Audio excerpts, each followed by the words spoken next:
احادیث کے اندر بھی آقا علیہ الصلوۃ والسلام نے خود اپنی تخلیق کے متعلق بڑی وضاحت فرمائی ہے۔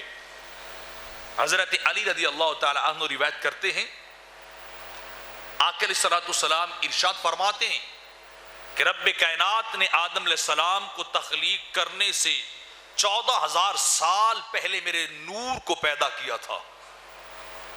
میری تخلیق ان سے 14,000 سال پہلے ہوئی، اور وہ نور اللہ کے قرب خاص میں رہا، رب کائنات کی ذات کا دیدار اور رب کی زیارت کرتا رہا، اور 14,000 سال کے بعد جا کر رب کائنات خالق ذوالجلال نے آدم علیہ السلام کو بنایا ہے۔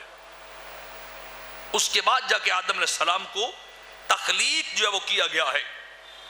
اور ایک حدیث پاک کے اندر آتا ہے کہ میرے آقا علیہ الصلوۃ والسلام ارشاد فرماتے ہیں کہ جب رب کائنات کا عرش پانی کے اوپر تھا، اس کی فرمان روائی تھی، اس وقت نہ زمین تھی نہ آسمان تھے، کائنات کا ذرہ بھی نہیں بنایا گیا تھا۔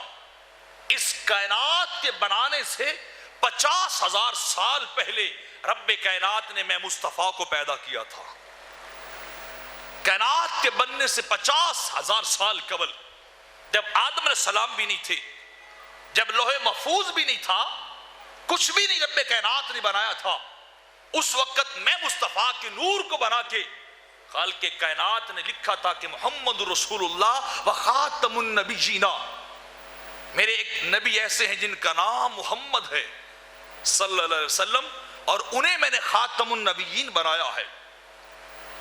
دو باتیں رب کائنات نے لکھی، فرمایا وہ رسول بھی ہیں، خاتم المرسلین بھی ہیں، جب وہ دنیا میں چلے جائیں گے ان کے بعد کوئی دوسرا رسول نہیں آئے گا، کوئی نبی ان کے بعد نہیں آ سکتا، کوئی پیغمبر ان کے بعد نہیں آ سکتا ہے۔ تو رب کائنات نے، میرے آقا فرما رہے ہیں، کائنات کے بنانے سے 50,000 سال قبل نور مصطفیٰ کو بنایا گیا تھا۔ ذات مصطفیٰ کو رب کائنات نے بنایا تھا۔